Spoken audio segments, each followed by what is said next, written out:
क्या आप लोग जानते हैं कि इंडिया के अंदर जो एग्रीकल्चर साइंटिस्ट हैं टोटल कुल मिला करके वो करीब करीब हजारों के हिसाब से जो है रिसर्च पेपर पब्लिश करते हैं हर साल। और फिर भी जो है हमारे फार्मर हैं जो वो भी पिछड़े हुए हैं, उनकी इनकम वहीं की वहीं है, नॉलेज है वो कुछ हद तक बढ़ी है, लेकिन जिस हद तक बढ़नी चाहिए इतना रिसर्च होने के बावजूद वो उस स्पीड से या उस पोटेंशियल से नहीं हो रही है। तो आज इस वीडियो में मैं आपके सामने कुछ ऐसे एग्जाम्पल्स पेश करने वाला हूँ जो कि एक्चुअल में हो चुके हैं और कितना साल लगता है कि एक रिसर्च को पूरे तरीके से अडॉप्ट करने में फार्म के अंदर। अब उसमें बहुत सारे रीजंस हैं, रिसर्चर्स की गलती हो सकती है, एक्सटेंशंस की भी हो सकती है, वो फार्मर्स की भी कमी हो सकती है, या फिर बहुत सारे अदर सिस्टम जो पॉलिसी मेकर्स हैं उनकी भी कमी हो सकती है। तो चलिए शुरू करते हैं। हर इंसान चाहता है कि जिस भी फील्ड में वो काम कर रहा हो या जिस भी प्रोफेशन में वो हो उसके पैसे बढ़े, उसके प्रमोशन हो, हर साल ट्राई सब करते हैं। एक मजदूर है वो भी चाहता है कि उसका पैसा बढ़े, वो चाहता है कि उसके काम को रिकॉग्नाइज किया जाए, उसको शाबाशी मिले, है ना। तो ये चीज है ना मोटिवेट करने के लिए बहुत सही है। तो एग्रीकल्चर साइंटिस्ट का भी कुछ ऐसा ही है। मेरे एक एग्रीकल्चर साइंटिस्ट से बात हो रही थी, वो जनरल बात थी, तो मैं जानना चाहता था कि उनका पर्सपेक्टिव क्या है एज ए साइंटिस्ट। और जो हम बोलते हैं कि भाई काम नहीं हो रहा, फार्मर्स का फायदा नहीं हो रहा, फार्मर्स की इनकम नहीं बढ़ रही, ऐसा क्यों है। उन्होंने हमें बताया कि नॉर्मली पीएचडी फिनिश होने तक बंदे की एज हो जाती है 29-30 ना। उसके बाद उनका जो प्रमोशन है वो डिपेंड करता है कि कितने उन्होंने पब्लिकेशन की हैं रिसर्च के अंदर, अच्छे जर्नल्स में। तो उसमें क्या होता है ना कि बंदा सिर्फ नंबर्स बढ़ाने के चक्कर में, कुछ रिसर्च ऐसी होती हैं कि जो रिलेवेंट नहीं है पर वो पब्लिकेशन नंबर बढ़ाने के लिए वो कर दी जाती है। दूसरा फिर क्या है कि अगर बंदा रिसर्च कर भी रहा है, अच्छी रिसर्च कर रहा है, तो उसको वो 5 साल में जितने नंबर कंप्लीट करने हैं एक प्रमोशन लेने के लिए, एज फैक्टर भी वहाँ पे आता है, फिर वहाँ पे फिर वो नहीं हो पाते नंबर, क्योंकि क्वालिटी आएगी तो फिर क्वांटिटी कम हो जाएगी। तो उन्होंने बताया कि ये तो चलो प्रमोशन वगैरह की बात हो गई, लेकिन हमारा काम ही नहीं है कि हम रिसर्च करें और वो रिसर्च फार्मर्स तक पहुंचाएं। वो काम किसी और का है, वो है एक्सटेंशन टीम का काम। वो एक ब्रिज का काम कर रहा है वहाँ पे कि एक छोर को दूसरे छोर से जोड़ रहा है। तो एक्सटेंशन टीम की अब गलती कहाँ आती है कि वो लोग या तो अपना काम ढंग से कर नहीं रहे हैं, अगर कर भी रहे हैं तो एरिया इतना बड़ा है कि उनको कवर करने में सालों लग जाते हैं, हर चीज़ को, हर रिसर्च को फार्मर के फार्म तक पहुंचाने में। अब इसका सॉल्यूशन क्या है, अब ये चीज़ बनी क्यों, वो थोड़ा सा जान लेते हैं। देखिए 40-50 साल पहले जो है एग्रीकल्चर साइंटिस्ट बहुत कम हुआ करते थे। उनकी जो तादाद थी वो इतनी ज़्यादा नहीं थी जितनी कि आज के टाइम में है। क्यों, एजुकेशन बढ़ी है तो साइंटिस्ट ज़्यादा आ गए हैं। अभी पहले क्या था, साइंटिस्ट कम थे, तो गवर्नमेंट ने सोचा कि क्यों ना हम साइंटिस्ट को सिर्फ रिसर्च करने दें और इनकी रिसर्च को फैलाने का काम कोई और करे। वो चीज़ उस टाइम के लिए बिल्कुल सही थी। अभी के टाइम में टेक्नोलॉजी इतनी ज़्यादा आ गई है, हर हाथ में फ़ोन है, मोस्टली फार्मर्स आजकल एजुकेट हैं, हर कोई नहीं है पर मोस्टली हैं। तो एक्सटेंशन का काम तो वहाँ पे चलने दिया जाए, उसकी तो मैं कुछ गलत नहीं कहूँगा उस चीज़ में, वो बहुत सही है, क्योंकि हर फार्मर को फ़ोन या टेक्नोलॉजी यूज़ करना नहीं आता, अभी के लिए वो ठीक है। लेकिन साइंटिस्ट को भी ये काम दिया जाए कि जितना हो सके वो लोग अपनी रिसर्च को फार्मर्स तक पहुँचाएँ, है ना। और छोटा सा एग्जाम्पल है, अपनी पूसा 11-21 जो वैरायटी है राइस की, वो आज के टाइम में सबसे ज़्यादा एक्सपोर्ट हो रही है। उसका रीज़न क्या है कि सीड इतना अच्छा है, चावल इतना अच्छा है, उसका क्वालिटी बहुत अच्छी है, उसकी बहुत अच्छा काम किया रिसर्चर्स ने। लेकिन क्या आपको पता है कि वो वैरायटी 2003 में आई थी, मतलब बनके तैयार हो गई थी वो, लेकिन 2008-2009 तक जा कर के उसको फार्मर्स ने अडोप्ट किया।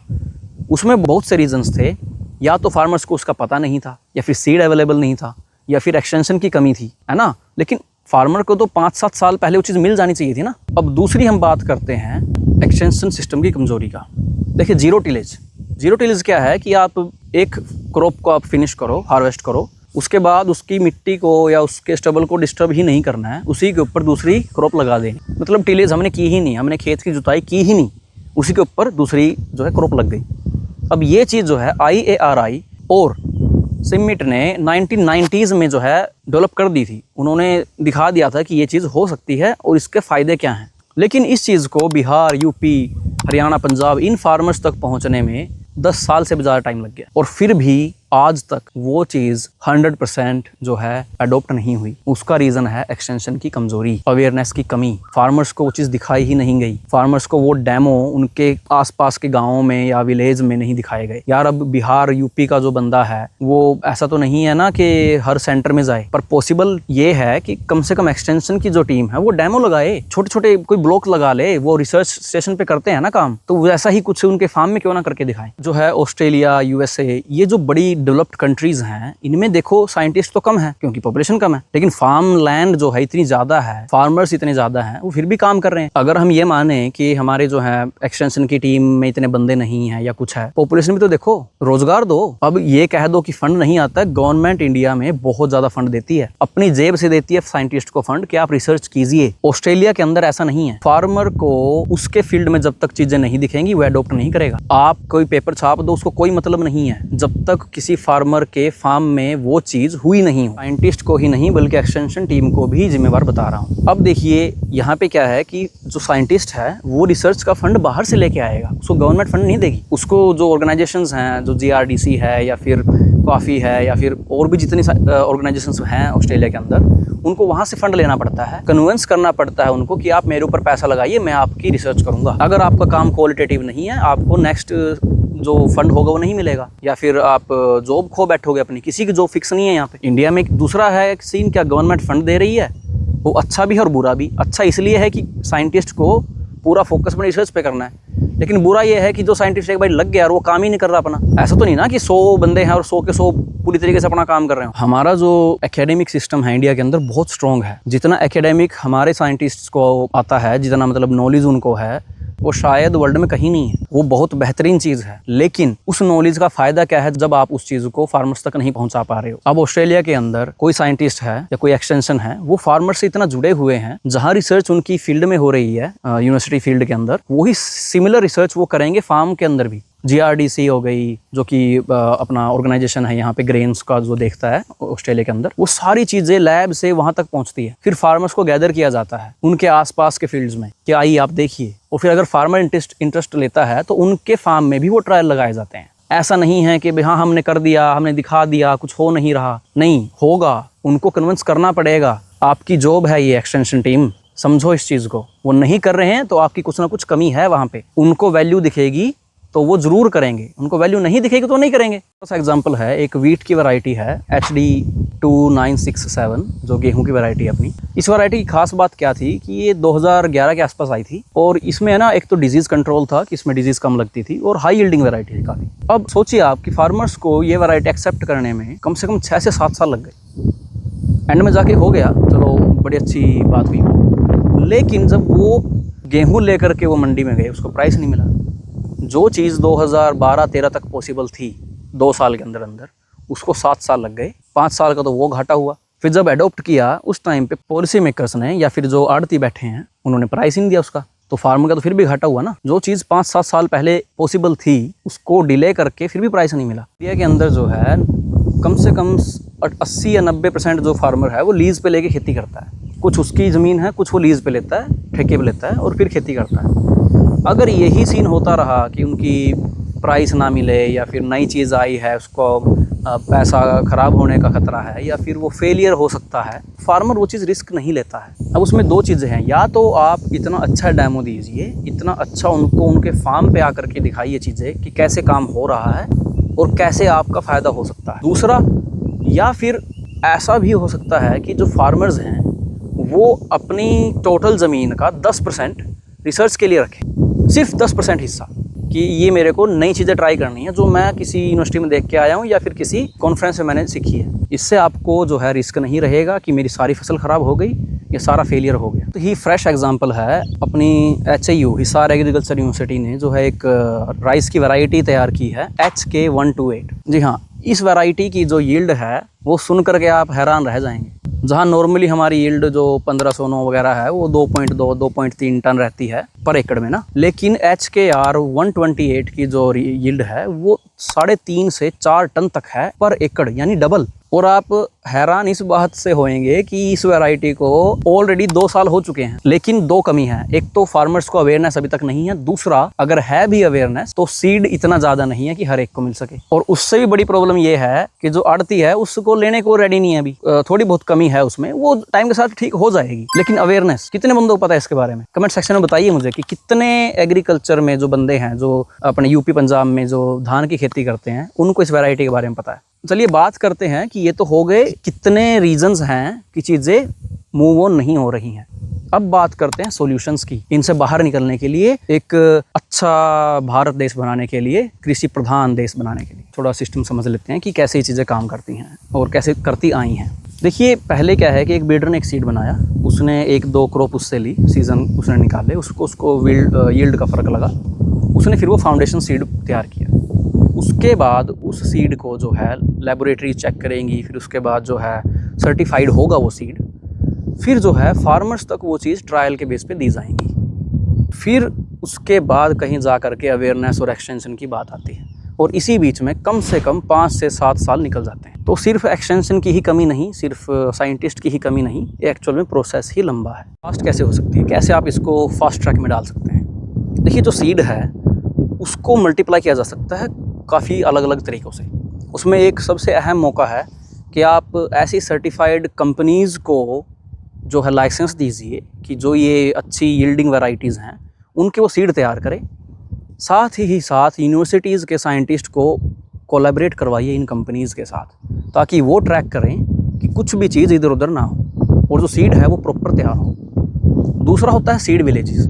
आप फार्मर्स को सीड दे सकते हो ट्रायल करने के, लेकिन साथ ही में अगर आपको लगता है कि ट्रायल इतना अच्छा जा रहा है, या फिर लगता है कि भाई पिछले साल हमने ट्रायल किए थे, इस साल कुछ अच्छा कर सकते हैं, तो आप वहीं से सीड मल्टीप्लाई कर सकते हैं। वहाँ पे भी बात आती है साइंटिस्ट और एक्सटेंशन की, कि वहाँ पे जो सुपरविज़न हो, कुछ छेड़छाड़ ना हो, वो क्रॉसिंग ना करे आसपास की वैराइटीज़ से, वो सब चीज़ें आप कंट्रोल कर सकते हैं फार्म में। कोई बड़ी बात नहीं है, होने को सब कुछ हो सकता है। आप सीड वहाँ पे भी मल्टीप्लाई कर सकते हैं, जिससे क्या होगा कि आपकी सीड प्रोडक्शन की जो है स्पीड बढ़ सकती है।